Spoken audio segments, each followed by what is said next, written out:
আপনার আমার কাছে অনেক মাসলা নিয়ে আসে, আমাদের কাছে অনেক মাসলা নিয়ে আসে। যদিও আমি উল্টাপাল্টা যেইগুলা কথা শুনি ইউনিভার্সিটি লাইফ থেকে, এইগুলার উল্টাপাল্টা যারা, এদের উত্তর দেওয়ার জন্য আমি আগের থেকে রেডি থাকতাম।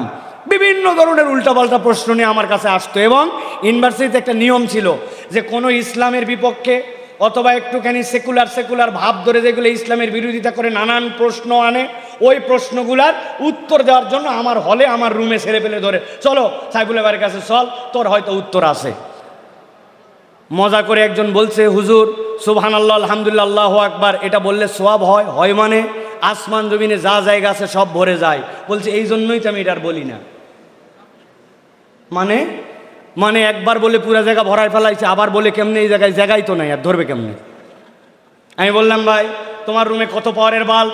বলে আমার রুমে হচ্ছে হুজুর এই 60 পাওয়ারের বাল্ব। আমি বললাম তাতে কি তোমার ঘর ফকফকা আলো? বলে হ্যাঁ পুরা ঘর আলো। ঠিক আছে, তো পুরা ঘর আলো তোমার 60 পাওয়ারের বাল্ব দিয়া, ওই ঘরের মধ্যে খবরদার কোনো মোবাইল নিয়ে অথবা অন্য কোনো লাইট টাইট যেন জ্বলায়ও না, কেননা ঘর তো আলোতে ভরে গেছে, নতুন আলো জ্বলাতে তো ঘর ভেঙে যাবে। বলে ও হো, বুঝে ফেলছি। আমাদের সওয়াব, আমাদের এটা নূর, এই নূরের তীব্রতা বাড়বে যত বলবেন এই ভরা মানে সেই ভরা নয়। কত ধরনের প্রশ্ন আমাদের কাছে আসে, কিন্তু নবী করিম সাল্লাল্লাহু আলাইহি সাল্লামের কাছে প্রশ্ন নিয়ে আসছে, খেয়াল করেন কিভাবে নবীজি তাকে মূল্যায়ন করতেছেন। প্রশ্নটা শোনেন, ইয়া রাসূলুল্লাহ আপনার কাছে আমি আসছি। কেন? আমার জেনা করতে মন চায়, অনুমতি দেন। শুনছেন উত্তর? সাহাবীরা বলছে এই পাগলা, এই কথা বলে না কেন? এটা কোনো অনুমতির সাবজেক্ট হলো নাকি? নবীজি বলছেন, এই কারা কারা মানা করতেছে রাখো, ওকে আমার পাশে বসাও। আল্লাহু আকবার। কোথায় বসা? পাশে বসাও। হাদিসের মধ্যে আসছে শরীরের সাথে শরীর লাগায়া। নবীজি তাকে বললেন ধীর স্থির হও। কি নাম? অমুক। শোনো, আমি তোমাকে 4টা প্রশ্ন করব, উত্তর দিবা? ইয়া রাসূলুল্লাহ আমি তো অনুমতি নিতে আসছি, উত্তর দিব মানে? ধরো তোমার বোন একজন আছেন, সেই বোনের ব্যাপারে কোনো একজন ঠিক এই প্রস্তাব দিয়ে বলল তোমার বোনের সাথে এই অসভ্য কাজটি করতে চাই, তুমি কি পছন্দ করবা? আল্লাহর কসম করে বলতেছে অসম্ভব, এটা সম্ভব নয়। আচ্ছা বোন তো অনেক কাছের, তোমার মার সাথে? ইয়া রাসূলুল্লাহ কিভাবে সম্ভব? আচ্ছা মা বোন তো একদমই বাড়ির লোক, খালার সাথে? অসম্ভব, আমার মায়ের বোন, সম্ভব না।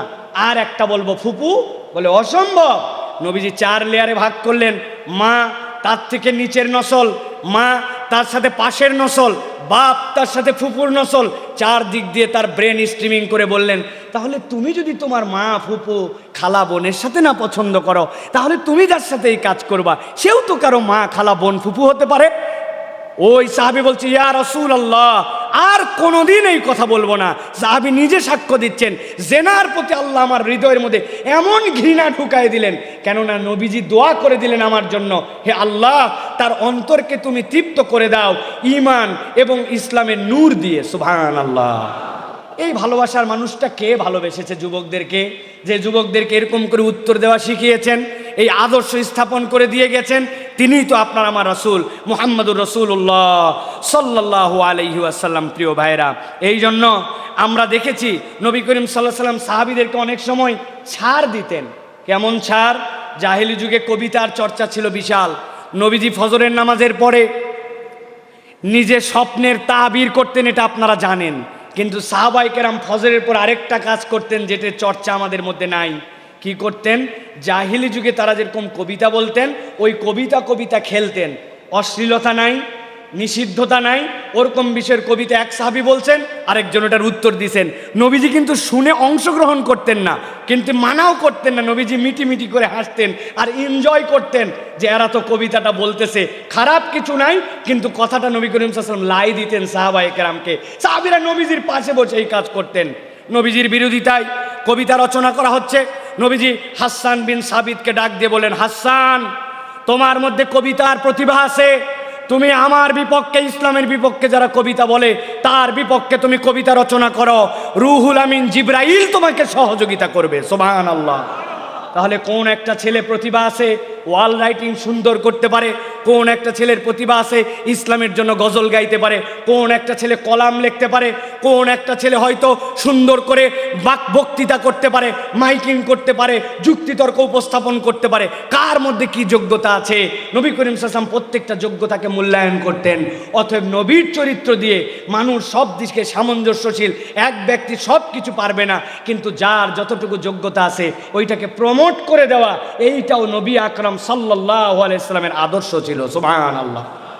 প্রিয় ভাইয়েরা, এই জিনিসগুলো থেকে নবী করিম সাল্লাল্লাহু আলাইহি ওয়াসাল্লামের এই বিষয়গুলো থেকে আমাদের হৃদয়ের মধ্যে নবী করিম সাল্লাল্লাহু আলাইহি ওয়াসাল্লাম থেকে আমাদের জীবনে নেওয়ার অনেক পাঠ আছে। বিশ্বাস করেন, ওই যে কথা বলেছিলাম, আপনি ভালোবাসেন কিন্তু বিশ্বাস করেন না। আপনি ভালোবাসেন মুখে বলেন, কিন্তু আপনি রাসূলুল্লাহ সাল্লাল্লাহু আলাইহি ওয়াসাল্লামের কথায় বিশ্বাস করেন না। কিন্তু আপনি কি জানেন, যারা নবীর প্রতি ঈমান আনে নাই, যারা নবীর বিরোধিতা করত, যারা নবী করিম সাল্লাল্লাহু আলাইহি ওয়াসাল্লামের কথা শুনতো না, ইসলাম গ্রহণ করে নাই, তারাও নবীকে কিরকম বিশ্বাস করত? হযরত নবী সাল্লাল্লাহু আলাইহি সাল্লাম খানায় কাবার চত্বরে সালাত আদায় করছেন। এমন সময় নবী করিম সাল্লাল্লাহু আলাইহি ওয়াসাল্লামের মাথার উপরে উকবা ইবনে মুঈদ আসলো। আসার পরে একটা উটের ভুঁড়ি নবীজির মাথার উপরে চাপায় দিল। দৃশ্যটা দেখেছেন কে? আব্দুল্লাহ ইবনে মাসউদ। কিন্তু সাহস নাই এইটা সরাই দিব, খবর আছে। তাহলে আস্তে করে আব্দুল্লাহ ইবনে মাসউদ দৌড়ায় যায়, ফাতেমাকে ডাক দিয়েছেন, ফাতেমা এদিকে আসো। নবীজির মাথার উপরে দেখো উকবা ইবনে আবি মুঈত কি করছে নবীর মাথার উপরে, তুমি এইটা তাড়াতাড়ি সরাও। হযরত ফাতেমা ছোট মানুষ, আসার পরে নবীজির মাথার থেকে উটের ভুঁড়িগুলা টানতেছেন। নবী করিম সাল্লাল্লাহু আলাইহি সাল্লাম আস্তে করে মাথা উঁচু করলেন। মাথা উঁচু করার পরে নামাজের মধ্যে তাকে ডিস্টার্ব করেছে। নবী করিম সাল্লাল্লাহু আলাইহি ওয়াসাল্লাম এর আগে কোনোদিন বলেন নাই।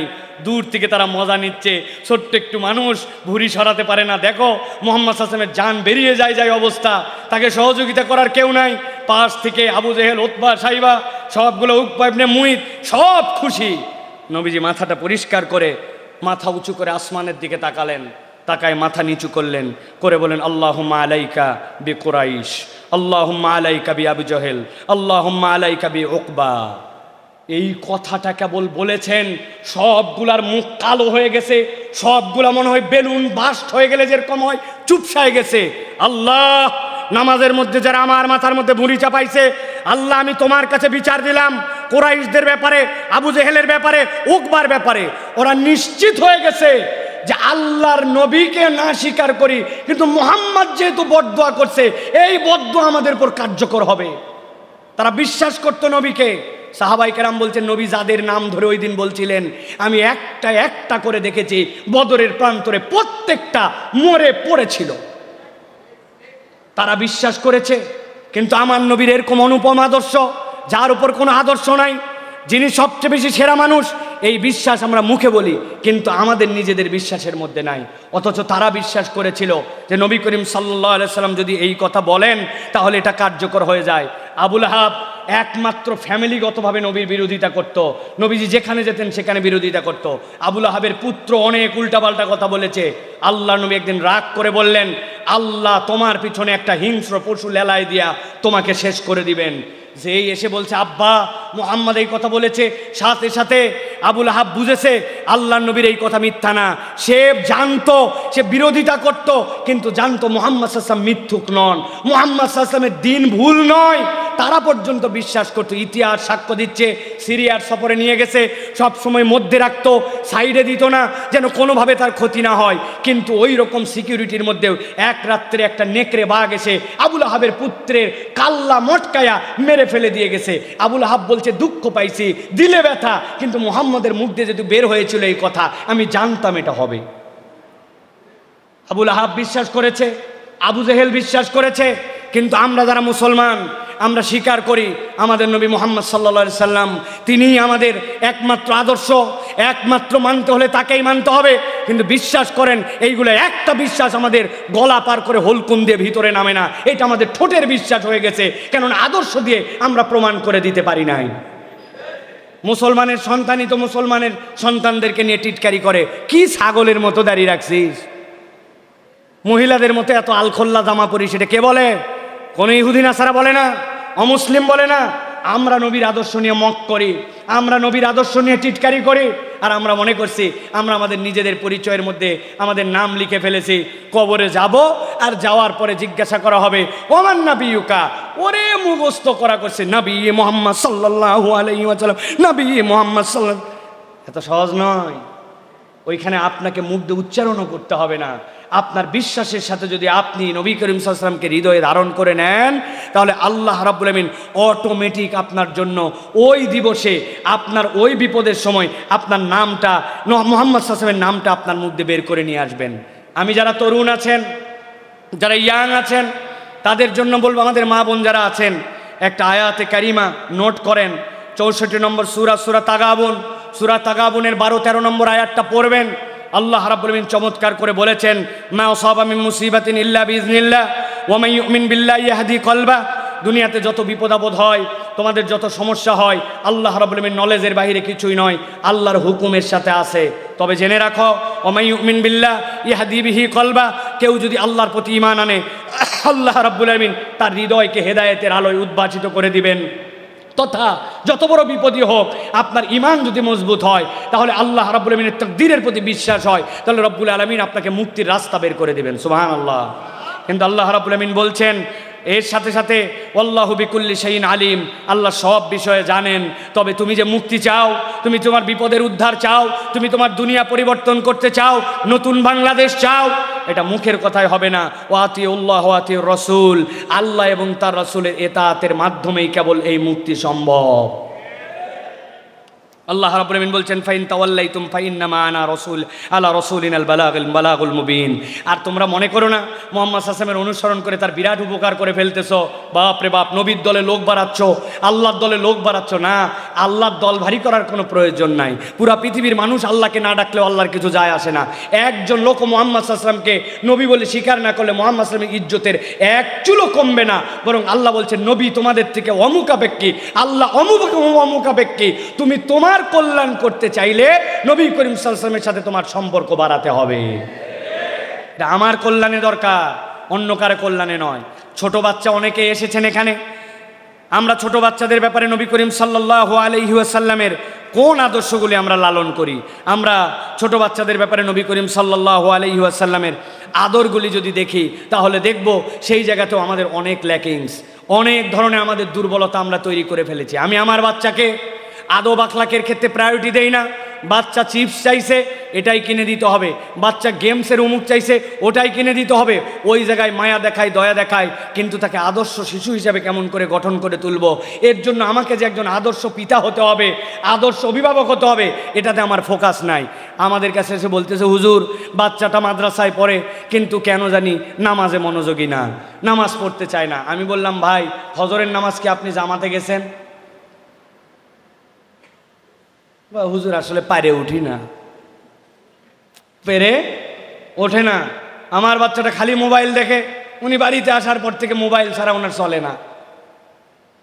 আমার বাচ্চাটা কথা শোনে না, কিন্তু উনি আসার পর থেকে বাচ্চাকে কোনো বন্ধুত্বপূর্ণ সময় দেয় না, কোয়ালিটি টাইম দেয় না।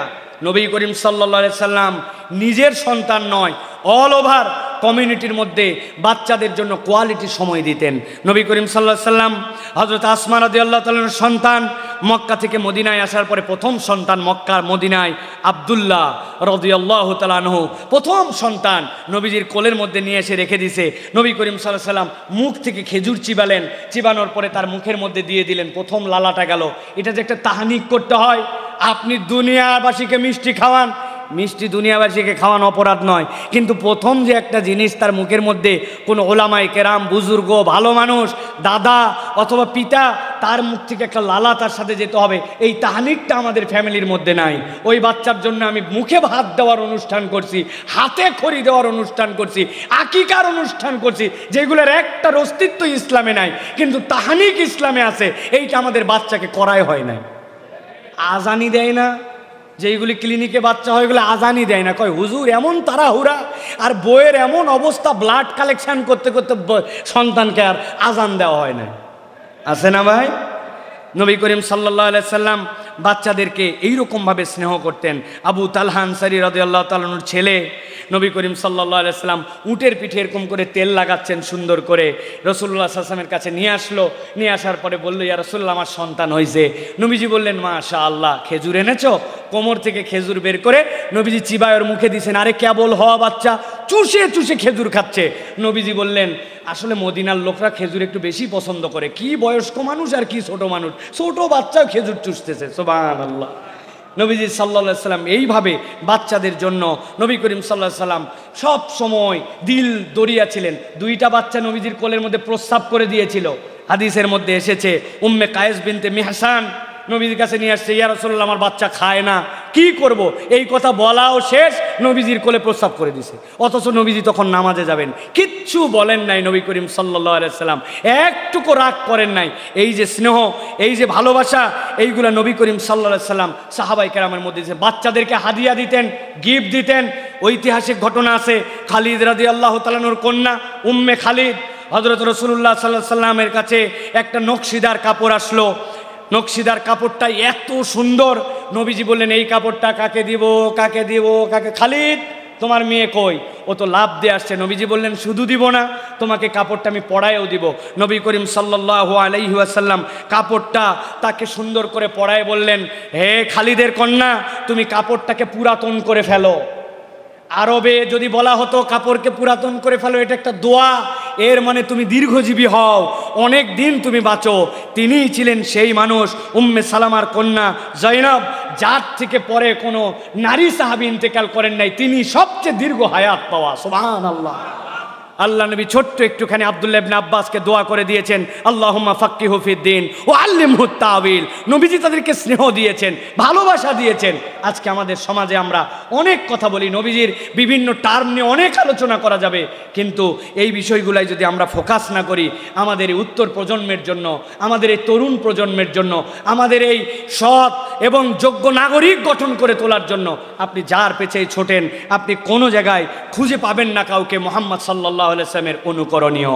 যেই কথা বলে শুরু করেছিলাম, আজকে আবার সেই কথা বলে শেষ করব। প্রিয় ভাইয়েরা, আপনার আমার সবচেয়ে আপন যিনি, তিনি আপনার আমার বন্ধু মুহাম্মদুর রাসূলুল্লাহ সাল্লাল্লাহু আলাইহি ওয়াসাল্লাম। এই কারণেই আপন, তিনি আপনাকে আমাকে শত্রু চিনিয়ে দিয়ে গেছেন।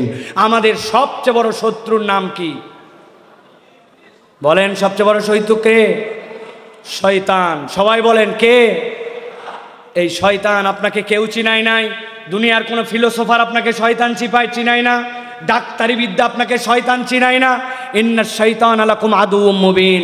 নবী বলছেন, বাসায় ঢুকবে আউযুবিল্লাহ পড়ো, বাসার থেকে বের হবে বিসমিল্লাহি তাওয়াক্কালতু আলাল্লাহ পড়ো, বাথরুমে ঢুকবে, বাথরুমে শয়তানের কাছে আশ্রয় প্রার্থনা করো, তুমি কোরআন খুলবে আউযুবিল্লাহি মিনাশ শাইতানির রাজিম মিন হামজিহি ওয়া নাফখিহি ওয়া নাফসিহি, এইটা পড়ার চেষ্টা করো। নবী করিম সাল্লাল্লাহু আলাইহি সাল্লাম পদে পদে শয়তান থেকে আপনাকে বাঁচানোর জন্য বলে গেছেন। সুতরাং দুনিয়ার কেউ তো আপনাকে শয়তান চেনায় না। এখন আপনি মুহাম্মদ সাল্লাল্লাহু আলাইহি ওয়াসাল্লামকে বন্ধু বানান নাই, আবার আপনার শত্রু শয়তানকেও চেনেন নাই। দুনিয়ার মধ্যে ফাসাদ, বদমাইশি, রাহাজানি, বদমাইশি, দুশ্চরিত্রতা, এগুলো কোত্থেকে আসে? এগুলো শয়তান থেকে আসে। তাহলে আপনার বন্ধুর প্রেসক্রিপশনে যদি আপনি না চলেন, বলেন তো শয়তানি বাড়বে না কমবে? মুহাম্মদ সাল্লাল্লাহু আলাইহি ওয়াসাল্লামের প্রেসক্রিপশনে না চললে শয়তানি কমবে না বাড়বে? ভাই, আপনাদের কি কোনো ডাউট আছে, সন্দেহ আছে? এই জন্য বলতেছি, প্লিজ আপনাদের সকলের কাছে বললাম, নবীকে চিনেন, নবীকে ভালোবাসেন, রাসূলুল্লাহ সাল্লাল্লাহু আলাইহি ওয়াসাল্লামকে নিজের কলিজার থেকে বেশি আপন করে নেন। কেননা মুহাম্মাদুর রাসূলুল্লাহ সাল্লাল্লাহু আলাইহি ওয়াসাল্লাম আপনাকে ভালোবেসে শয়তানকে চিনিয়ে দিয়ে গেছেন। অতএব শয়তানের ফাঁদ থেকে যদি আমরা মুক্ত না হতে পারি, তাহলে দুনিয়া আখিরাত আমাদের জন্য উভয় জাহান কিন্তু বরবাদ হয়ে যাবে। এই জন্য আমরা যদি রাসূলুল্লাহ সাল্লাল্লাহু আলাইহি ওয়াসাল্লামের এই আদর্শ নীতি এবং আমাদের জীবনে যদি তাকে সবচেয়ে বেশি মনে করি, তিনিই আমাদের জন্য আপন, তাহলে আমাদের পরিবর্তন সমাজে সম্ভব। আজকের এই মহান আয়োজনে আমি সর্বশেষ একটা আয়াতে কারিমা বলবো। যারা ওলামায়ে কেরাম আছেন, আমাদের যারা তালেব ইলম আছেন, যারা কোরআন হাদিস চর্চা করেন, আপনারা এই আয়াতের বয়ানটা বেশি করে মানুষের কাছে উপস্থাপন করার জন্য চেষ্টা করবেন। লাকাদ জাআকুম রাসূলুম মিন আনফুসিকুম আজিজুন আলাইহি মা আনিতুম হারিসুন আলাইকুম বিল মুমিনিনা রাউফুর রহিম। আল্লাহ বলছেন, মুহাম্মদ সাল্লাল্লাহু আলাইহি ওয়াসাল্লাম অন্য কোনো জায়গার থেকে আসেন নাই, তিনি তোমাদের মধ্যে থেকেই এসেছেন। অন্য জায়গার থেকে আসলে তোমরা বলতে পারতে এইগুলো এলিয়েনের চরিত্র, এগুলো আমাদের মধ্যে নেওয়া যাবে না, তোমাদের মধ্যে থেকেই। তবে জেনে রাখো আমি আল্লাহ গ্যারেন্টার হলাম, আজিজুন আলাইহি মা আনিতুম, তোমরা যখন কোনো তোমাদের ব্যথা দেখেন, তোমাদের নিজের ব্যথার থেকে তিনি বেশি ব্যথিত হন। হারিসুন আলাইকুম বিল মুমিনিনা রাউফুর রহিম, তোমরা জেনে রাখো তুমি তোমার নিজেকে নিয়ে যতদূর না ভাবো, মুহাম্মদ সাল্লাল্লাহু আলাইহি ওয়াসাল্লাম তার থেকে বেশি তোমাকে ভালোবাসেন। তুমি মনে করো আমার উন্নতি হোক, আমার কল্যাণ হোক, আমি জাহান্নাম থেকে মুক্তি পাই, আমার ব্যবসায় বরকত হোক, আমি পিতামাতার ভালো সন্তান হই, তুমি এগুলা চাও, মুহাম্মদ সাল্লাল্লাহু আলাইহি ওয়াসাল্লাম বিশ্বাস করো আল্লাহ গ্যারান্টি দিচ্ছেন তোমার থেকে তোমার বেশি আপন, তিনি তোমার থেকে তোমার জন্য বেশি কল্যাণকামী। সুবহানাল্লাহ। তাহলে যেই মানুষ এত কল্যাণ আপনার আমার জন্য চাইলেন, যেই মানুষটা রাত দিন আপনার আমার কথা কেবল ভেবে গেলেন, সেই মানুষটাকে আপনি আমি যদি আপন না বানাই, কাকে আপন বানাবো? নবীজি সাল্লাল্লাহু আলাইহি সাল্লামের শেষ কথা আজকে আমার নবী করিম সাল্লাল্লাহু আলাইহি ওয়াসাল্লামের সাহাবী হযরতে কাতাদা রাদিয়াল্লাহু তাআলা বলছেন, একটা সারা রাত আমি নবীজির পাশে ছিলাম। ফজরের সময় নবীকে বললাম, ইয়া রাসূলুল্লাহ, সারা রাত আপনি একটা আয়াত পড়েই কেবল পার করে দিলেন, কি আশ্চর্য! 4 ঘন্টার নামাজ, 5 ঘন্টার নামাজ একটা আয়াতে। সাহাবী বলতেছেন, আমি শুনলাম নবীজি পড়ছেন, ইন তুআযিবহুম ফাইন্নাহুম ইবাদাক ওয়া ইন তাগফির লাহুম ফাইন্নাকা আনতাল আজিজুল হাকিম। আল্লাহ আপনি যদি তাদেরকে আযাব দেন তাহলেও তারা আপনার বান্দা, আর আপনি যদি তাদেরকে মাফ করে দেন তবুও আপনি আজিজুল হাকিম, আপনাকে কেউ ধরবে না। ইয়া রাসূলুল্লাহ, সারা রাত একটা আয়াত পড়লেন। নবীজি বলছেন, ও আমার সাহাবী, কেবল এই আয়াতই আমি পড়ি নাই, আমি আল্লাহর কাছে সারা রাতের সাথে শুধু একটা আবেদন করেছি, একটা আবেদন। কি আবেদন? ইন্নী সাআলতুশ শাফাআত আলি উম্মতি, আমি আল্লাহর কাছে বলেছি, আল্লাহ আমার উম্মত অপরাধ করবে, ভুল করবে, গুনাহ করবে, নানান তার দোষ থাকবে, আমি আপনার কাছে কেবল একটা জিনিস চাই, আমি যেন ওই উম্মতের হয়ে আপনার কাছে শাফাআতের অধিকার পাই, এই অধিকার আমাকে দিতে হবে। আর এই আয়াত পরে আল্লাহকে আমি খুশি করে ফেলেছি, তারা আপনার বান্দা, শাস্তি দিলেও ক্ষমা করলেও তারা আপনার বান্দা। আল্লাহ নবী বলছেন, ওয়াহিয়া নাইলাতুল লিমান লা ইউশরিক বিল্লাহি শাইআ, আল্লাহ আমার জন্য ফজরের সময় মঞ্জুর করে দিয়েছেন, হে নবী আপনি আপনার উম্মতের সকলের জন্য সুপারিশ করতে পারবেন, যদি সে কেবলমাত্র শিরিক না করে, মুশরিক না হয়। সুবহানাল্লাহ। ওই নবী রাসূলুল্লাহ সাল্লাল্লাহু আলাইহি ওয়াসাল্লাম যিনি আপনার আমার জন্য সুপারিশ করতে চান, তো আপনি কাকে ভালোবাসবেন? আপনি কাকে আপন ভাববেন? আপনি কার পিছে ছুটবেন? এই জন্য বলবো, আসুন নবীর সিরাত থেকে আমরা আজকে 3টা পোরশনে কথা বলেছি। যুবকদের পালস বোঝা এবং তাদেরকে ভালোবাসা, তাদেরকে কাজে লাগানো। 2 নম্বর, দয়াদ্রতার স্বভাব দিয়ে সকলের কাছে ছড়িয়ে পড়া। আর 3 নম্বর, মুখের দাবি নয় বরং অন্তর দিয়ে নবী করিম সাল্লাল্লাহু আলাইহি ওয়াসাল্লামের এই দাবির প্রমাণ দিতে হবে। নবীকে ভালোবাসি। ইয়াং, তোমার মুখের দাড়ি কোথায়? বলো, দাড়ি অত বড় কিছু না, অনেক বড় কিছু। শাহরুল ইসলাম এটা তোমার জন্য। তোমার প্যান্ট টাকনুর নিচে তুমি নবীকে মহব্বত করো, হতে পারে না। তুমি 5 ওয়াক্ত নামাজ পড়ো, তুমি নবীকে পড়ো না, আবার নবীকে মহব্বত করো, হতে পারো না। তুমি পিতামাতার সাথে বেয়াদবি করো, আবার বলো তুমি নবীকে মহব্বত করো, এটা তোমার ফেক দাবি। পিতামাতার সাথে আদব বলা হতে হবে। তুমি মুরব্বীদের সম্মান দাও না, আবার বলো আমি নবীকে মহব্বত করি, হয় নাই। ছোটদেরকে স্নেহ করো না, আবার বলে আমি নবীকে মহব্বত করি, তোমার হয় নাই। অতএব আমার বিশ্বাসটা আমার অন্তরে ঢুকাতে হবে এবং আপনাকে এটা স্বীকার করতে হবে, ওয়া ইন্নাকা লা আলা খুলুকিন আযীম, তার চরিত্র মাপার মতো কেউ নাই। সুতরাং পথ ও পাথেও ওখানে যে আমার জন্য শেষ। আল্লাহ আমাদেরকে আমাদের নবীদের মহব্বত হৃদয়ে ধারণ করার মতো তৌফিক দান করেন। আল্লাহ রাব্বুল আমিন আমাদের জন্য দুনিয়া আখিরাতে আমার নবীদেরকে আমাদের হৃদয়ের মধ্যে ধারণ করে আমাদেরকে আদর্শ তরুণ যুবক হওয়ার তৌফিক দান করেন। হাদা মা ইনদি ওয়াল ইলমু ইনদাল্লাহ। আজকের এই চমৎকার আয়োজনে যারা আপনারা এসেছেন সকলকে আপনাদেরকে উষ্ণ অভ্যর্থনা জানাচ্ছি। আপনাদের এই ভালোবাসা অনেক দিন মনে থাকবে ইনশাআল্লাহ। আল্লাহ যদি সুযোগ দেন আমরা বলবো বছরে একবার নয়, প্রত্যেক 3 মাসে অন্তত একটা করে সিরাতুন নবী সাল্লাল্লাহু আলাইহি ওয়াসাল্লাম সম্মেলন কনফারেন্স হওয়া দরকার। 1 দিন ব্যাপী নয়, 7 দিন ব্যাপী সাবজেক্ট উল্লেখ করে করে আলাদা আলাদা আমাদের এই আয়োজন হওয়া উচিত, ঠিক কিনা? যে ধারাবাহিকতা শুরু হলো ইনশাআল্লাহ এই ধারাবাহিকতা অগ্রগামী হোক। আল্লাহ আমাদের সকলকে কবুল করেন। আসসালামু আলাইকুম ওয়া রাহমাতুল্লাহি ওয়া বারাকাতুহু।